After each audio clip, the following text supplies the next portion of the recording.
السلام علیکم پیارے دوستو، ایسے ہی سچے واقعات سننے کے لیے ہمارے چینل اسلام میں نور کو ضرور سبسکرائب کر لیں۔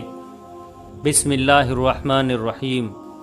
پیارے دوستو، پچھلی ویڈیو میں ہم نے آپ کو بتایا تھا کہ حضور صلی اللہ علیہ وسلم نے عاصم رضی اللہ عنہ کو کچھ ساتھیوں کے ساتھ مکہ اسلام کی تبلیغ کے لیے بھیجا تھا، تو اس کے آگے کا واقعہ بیان کرتے ہیں۔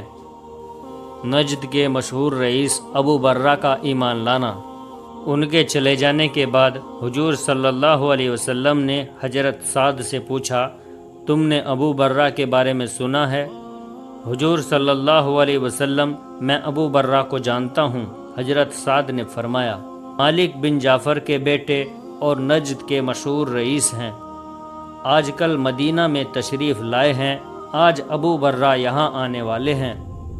حضور صلی اللہ علیہ وسلم نے کہا، میرا ارادہ ہے کہ ان کے سامنے اسلام پیش کروں۔ حضور صلی اللہ علیہ وسلم، اگر ابو برہ مسلمان ہو گئے تو پورا نجد مسلمان ہو جائے گا۔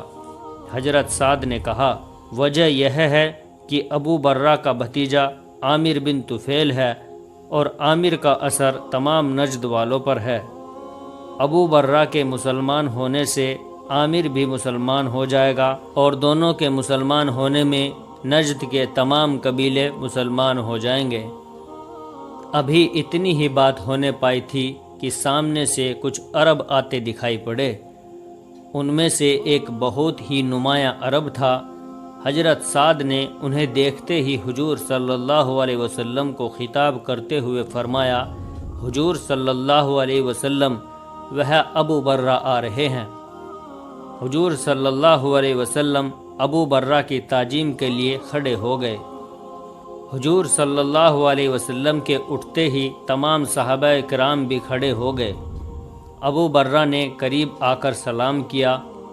حضور صلی اللہ علیہ وسلم نے سلام کا جواب دے کر انہیں اپنے قریب بٹھایا۔ ادھر ادھر کی خیریت پوچھنے کے بعد حضور صلی اللہ علیہ وسلم نے ابو برہ سے فرمایا، میرے بھائی، میں آپ کے سامنے آج وہ مذہب پیش کر رہا ہوں جو خدا کی طرف رہنمائی کرتا ہے۔ یہ وہ مذہب ہے جسے ہمارے دادا حضرت آدم نے پیش کیا تھا، جسے تمام نبی پیش کرتے رہے اور جس کا نام اسلام ہے۔ آؤ خدا کے اس پیارے مذہب میں داخل ہو جاؤ۔ ابو برہ بڑے دھیان سے باتیں سنتے رہے۔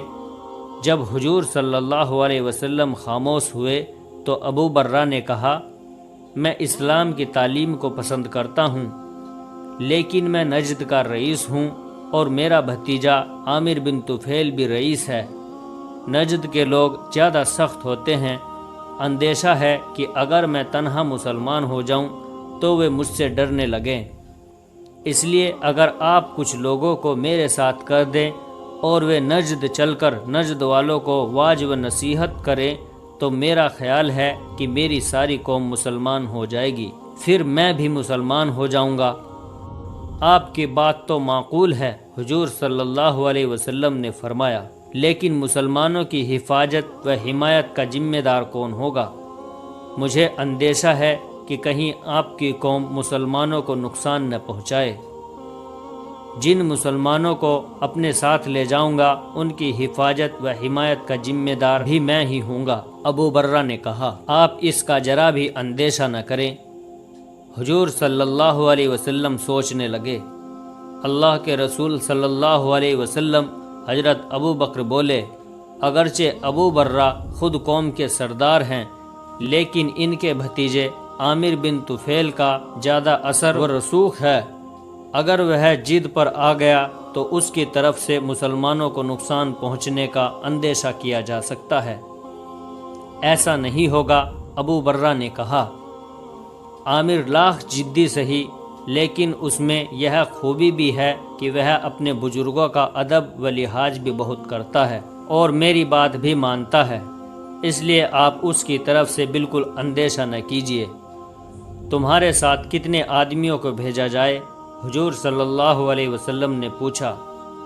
چونکہ میں نجد ہی میں تبلیغ نہیں کرنا چاہتا بلکہ آس پڑوس کے قبیلوں میں بھی کرنا چاہتا ہوں، اس وجہ سے زیادہ آدمیوں کی ضرورت ہے۔ پھر کہا کم سے کم 60-70 آدمی ہونے چاہیے، یہ لوگ اچھے قاری، حافظ اور مبلغ ہوں اور تقریر بھی اچھی کرتے ہوں، ایسے ہی لوگ بھیجے جائیں گے۔ حضور صلی اللہ علیہ وسلم نے فرمایا، آپ نے 70 صحابیوں کو چنا، یہ سبھی قرآن کے حافظ اور بہترین مقرر تھے۔ منجیر بن عمرو کو ان لوگوں کا سردار مقرر کیا گیا۔ چونکہ ابو برہ اگلے ہی دن نجد جانے والے تھے، اس لیے چنے گئے صحابیوں کو ہدایت کر دی گئی کہ وہ ان کے قافلے کے ساتھ روانہ ہو جائیں۔ دوسرے دن 10 آدمی تو مکہ والوں کے ساتھ اور 70 صحابی ابو البرہ کے ساتھ نجد روانہ ہو گئے۔ یہ بات تو سب پر آیا تھی کہ مکہ والے مسلمانوں کے زبردست دشمن ہیں۔ بدر اور احد کی لڑائی میں ان کے سردار مارے جا چکے تھے، جس کی وجہ سے نفرت و عداوت کے جذبات اور گہرے ہو گئے تھے۔ کسی مسلمان کی جان اور مال مکہ میں بچا رہ سکتا ہے؟ ہر قدم پر اندیشہ تھا، ہر مشرک سے ڈر تھا، گویا مکے کا چپا چپا اور گھر و دیوار مسلمانوں پر تنگ اور وہاں کے لوگ مسلمانوں کے دشمن تھے۔ لیکن ان اہم باتوں کو جانتے ہوئے اور سمجھتے ہوئے بھی اسلام کے 10 فداکار مبلغ بلا خوف و اندیشے کے جان ہتھیلی پر رکھ کر تبلیغ اسلام کے لیے دشمنوں کے شہر کی طرف روانہ ہو گئے تھے۔ سارے دن تیز دھوپ اور جھلسا دینے والی ہوا میں سفر کرتے رہے، رات کو ریت کے ٹیلے پر آرام کیا، کھانا کھایا، نماز پڑھی اور سو گئے۔ صبح سویرے اٹھے، نماز پڑھی اور پھر سفر کی تیاری شروع ہو گئی۔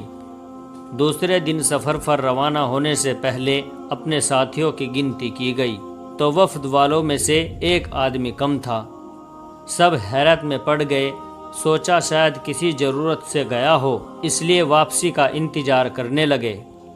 دوپہر ہو گئی لیکن ساتھی اب تک نہیں لوٹا۔ سب بیٹھے انتظار کرتے رہے، یہاں تک کہ شام ہو گئی۔ سب چنتا میں ڈوب گئے۔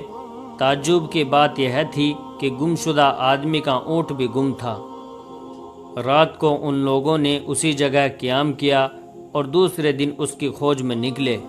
تھک کر پھر اسی جگہ آ گئے جہاں سے چلے تھے۔ جب تھک ہار گئے اور کھوج بھی بیکار ہو گئی تو مجبوراً یہ لوگ تیسرے دن مکہ کی طرف روانہ ہوئے۔ یہ چھوٹا سا قافلہ دن بھر سفر کرتا اور رات کو کسی ٹیلے پر ٹھہر کر آرام کرتا۔ کئی دن سفر کرتا ہوا ایک دن اس جگہ پہنچا جہاں قبیلہ حجیل آباد تھا۔ جب یہ لوگ اس جگہ پہنچے تو انہوں نے اس آدمی کو سامنے سے آتے دیکھا جو گم ہو گیا تھا۔ عاصم اسے دیکھ کر کھل اٹھے اور خوش ہو کر بولے، اے بھائی، تم کہاں چلے گئے تھے؟ ہم سب تمہاری گمشدگی میں پریشان ہو گئے تھے۔ اس عرب کی آنکھوں سے مکاری جھلک رہی تھی۔ اس نے کہا، میں آپ سے آگے ہی چلا آیا تھا، اس لیے کہ ایک ضروری کام انجام دینا تھا۔ اگر آنا ہی تھا تو کم سے کم ہم کو بتا کر آتے۔ عاصم نے کہا، ہم پریشان تو نہ ہوتے؟ عرب ہنسا اور ہنس کر بولا، اب آپ کی پریشانی دور ہو جائے گی۔ عاصم اس بات سے چونکے۔ انہوں نے اسے غور سے دیکھا، اس کے چہرے سے خباث جھلک رہی تھی۔ وہ کچھ کہنا ہی چاہتے تھے کہ سامنے سے لگ بھگ 200 جوان تلواریں ہاتھ میں لیے ان کی طرف بڑھتے نظر آئے۔ ان کے ساتھ ایک عورت بھی تھی جو تیزی سے دوڑی چلی آ رہی تھی۔ عاصم نے اور تمام مسلمانوں نے ایک ساتھ آنے والے کو دیکھا۔ حبیب بن عدی نے عاصم کو خطاب کرتے ہوئے کہا، عاصم، تمہارے مہمانوں نے دغا دی۔ بے شک دغا دی۔ عاصم نے کہا، مسلمانوں، آؤ اس قریب ہی پہاڑی پر چڑھ چلو۔ یہ کہتے ہی عاصم پہاڑی کی طرف چلے۔ تمام مسلمان ان کے ساتھ ہو لیے۔ ابھی یہ لوگ کچھ قدم ہی چلے ہوں گے کہ اہل وفد نے تلواریں میان سے کھینچ کر ان پر حملہ کر دیا۔ کہاں جاتے ہو؟ امیر وفد نے کہا، تمہاری موت تم کو اس جگہ کھینچ کر لائی ہے۔ مسلمانوں نے بھی تلواریں سونت لی۔ عاصم نے کہا، دغا بازو، آج تک کسی عرب نے اپنی حمایت کو نہیں توڑا تھا، لوگ جان دے دیتے تھے لیکن اپنی پناہ میں لینے والوں پر آنچ نہ آنے دیتے تھے، لیکن آج تم نے عربوں کی قوم پر بٹا لگا دیا۔ نامرد بزدلو، سنبھلو، موت تمہاری آئی ہے۔ یہ کہتے ہی عاصم پھر دوسرے مسلمان اہل وفد پر ٹوٹ پڑے۔ تلواریں چمکنے لگی، لڑائی شروع ہو گئی۔ مسلمانوں نے جلد جلد حملہ کر کے 2 کافروں کو مار ڈالا۔ باقی مشرک زخمی ہو کر پیچھے ہٹے۔ مسلمان لپک کر پہاڑی پر چڑھ گئے۔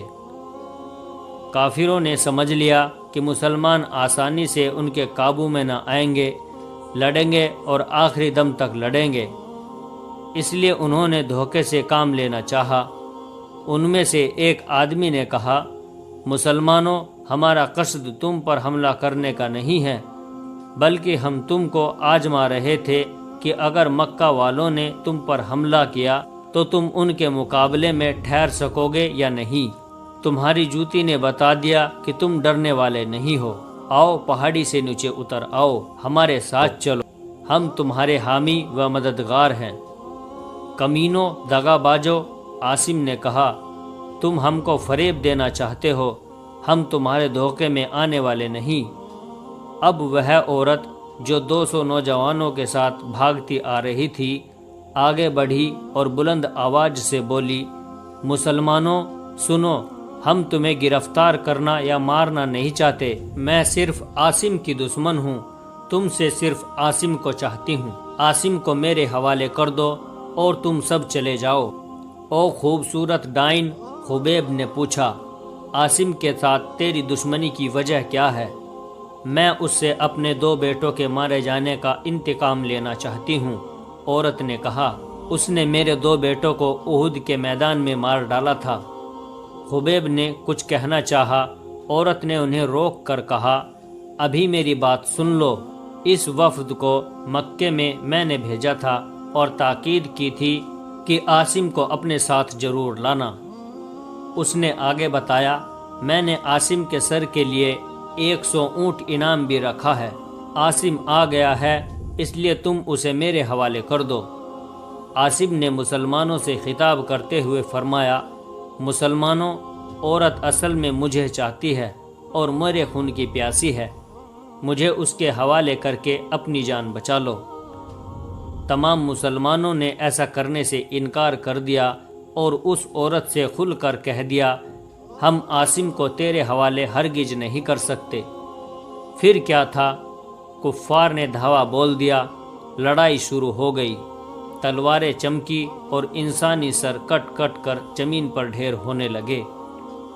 10 مسلمان اور 200 کفار بیچارے کب تک مقابلہ کرتے؟ 8 شہید ہو گئے اور 2 گرفتار کر لیے گئے۔ گرفتار ہونے والوں میں سے حضرت خبیب اور دوسرے حضرت زید تھے۔ ان 2 قیدی مسلمانوں کے ساتھ عورت کے بچے کھچے جوانوں کا قافلہ پہاڑی سے اتر کر اپنے راستے پر چل پڑا۔ جس وقت ابو برہ 70 صحابیوں کو لے کر نجد روانہ ہوئے تھے، اسی وقت حضور صلی اللہ علیہ وسلم نے ابو برہ کے مشورے سے اس کے بھتیجے عامر بن طفیل کو ایک خط لکھ کر حرم بن ملجان رضی اللہ عنہ کے ہاتھ روانہ کیا تھا۔ اس خط کو بھیجنے کا مقصد یہ تھا کہ عامر کو معلوم ہو جائے کہ جو مسلمان آ رہے ہیں وہ برہ اس کے چچا کی حمایت و احسان میں ہیں۔ عامر کو اسلام اور مسلمانوں سے بڑی نفرت اور دشمنی تھی۔ عامر نے اتنی طاقت تو نہیں تھی کہ وہ مسلمانوں سے لڑائی چھیڑتا، البتہ وہ یہ برابر سوچتا رہتا کہ کسی طرح زیادہ سے زیادہ نقصان پہنچایا جا سکے۔ ایک دن وہ بیر مونا پر کھڑا تھا، ساتھ میں اس کے 10-12 ساتھی بھی کھڑے تھے۔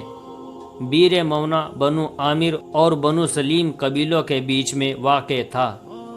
عامر نے ایک عرب کو ایک اونٹ پر سوار آتے دیکھا۔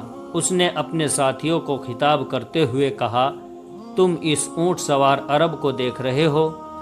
تمام لوگوں نے اس اونٹ سوار کو دیکھ لیا تھا۔ سب نے کہا، ہاں دیکھ رہے ہیں، شاید وہ مدینے سے آ رہا ہے۔ میرا بھی یہی خیال ہے، عامر نے کہا۔ عجب نہیں یہ مسلمان ہو اور میرے پاس کوئی پیغام لا رہا ہو۔ مان لو وہ مسلمان ہی ہے تو ایک آدمی نے اس سے پوچھا، حبل کی قسم، عامر نے بات کاٹتے ہوئے کہا، اگر وہ مسلمان ہوا تو بغیر کچھ کلام کیے اسے قتل کر ڈالوں گا۔ جس وقت میں اشارہ کروں تم سب اس سے لپٹ جانا۔ سنا ہے کہ یہ مسلمان بہادر ہوتے ہیں، اس لیے اسے لڑنے کا موقع ہی نہ دینا، ورنہ ایک دو کو ضرور قتل کر ڈالے گا۔ اس بیچ اونٹ سوار قریب آ گیا۔ یہ حرم بن ملجان رضی اللہ عنہ تھے، جو حضور صلی اللہ علیہ وسلم کا خط لے کر آئے تھے۔ وہ عامر کو جانتے تھے، انہوں نے اسے پہچان لیا۔ عامر ان کو نہ جانتا تھا۔ یا سیدی، حرم رضی اللہ عنہ نے عامر کے پاس پہنچ کر کہا، میں آپ کے پاس آیا ہوں۔ میرے پاس؟ عامر نے کہا، آپ نے حضرت محمد صلی اللہ علیہ وسلم کا نام سنا ہوگا۔ حرم نے کہا، ہاں سنا ہے۔ عامر نے برا سا منہ بنا کر کہا، وہی جسے اس کے وطن والوں نے نکال دیا ہے، اور جو مدینہ والوں کو ساتھ لے کر اپنے خاندان اور اپنے قبیلے والوں سے لڑ رہا ہے۔ شاید آپ بھی جانتے یہ لڑائیاں کیوں ہوئی، زیادتی کس نے کی؟ حرم نے کہا، مجھے ان باتوں سے کوئی غرض نہیں۔ عامر نے بے رخی سے کہا، میں تو یہ سمجھتا ہوں کہ حضرت محمد نے ایک نیا مذہب جاری کر کے قوم و ملک کے اندر فتنہ پیدا کر دیا ہے۔ آپ کو غلط اطلاع پہنچی۔ حرم نے کہا، حضور صلی اللہ علیہ وسلم جس مذہب کی تبلیغ کر رہے ہیں وہ نیا مذہب نہیں ہے، وہ وہی مذہب ہے جو ہمارے، آپ کے اور ساری دنیا کے بابا آدم کا مذہب تھا، جو حضرت نوح کا مذہب تھا۔ حضرت ابراہیم، حضرت موسیٰ، حضرت عیسیٰ سبھی اسی مذہب کا پرچار کرتے تھے۔ حضرت ابراہیم نے اس کا نام اسلام رکھا تھا، اور اسلام میں داخل ہونے والے کا نام مسلمان تھا۔ انہوں نے آگے کہا، اسلام خدا پرستی کی تعلیم دیتا ہے، بتوں کی پوجا سے منع کرتا ہے۔ حضور صلی اللہ علیہ وسلم اللہ کے رسول اور آخری پیغمبر ہیں، اب کوئی پیغمبر آنے والا نہیں ہے۔ یہ تم حضور صلی اللہ علیہ وسلم کسے کہتے ہو؟ عامر نے پوچھا۔ مسلمان حضرت محمد صلی اللہ علیہ وسلم کو عزت کی وجہ سے حضور صلی اللہ علیہ وسلم کہتے ہیں۔ حرم نے بتایا، کیا تم مسلمان ہو؟ عامر نے پوچھا۔ ہاں میں مسلمان ہوں، حرم نے کہا، اور حضور صلی اللہ علیہ وسلم کا خط تمہارے پاس لایا ہوں۔ عامر نے اپنے ساتھیوں کو اشارہ کیا، وہ اچانک بڑھے۔ اس سے پہلے کہ حرم معاملہ سمجھ سکے، کئی آدمیوں نے بڑھ کر انہیں اپنے قابو میں لے لیا۔ او کتے مسلمان، تمہارا نام کیا ہے؟ عامر نے ان سے کہا۔ بزدل کمینے، میرا نام حرم ہے، میں ملجان کا بیٹا ہوں، حرم نے فرمایا۔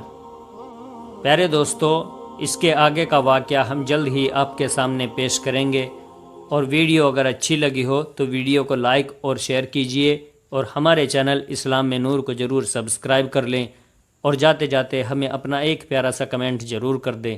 السلام علیکم ورحمۃ اللہ وبرکاتہ۔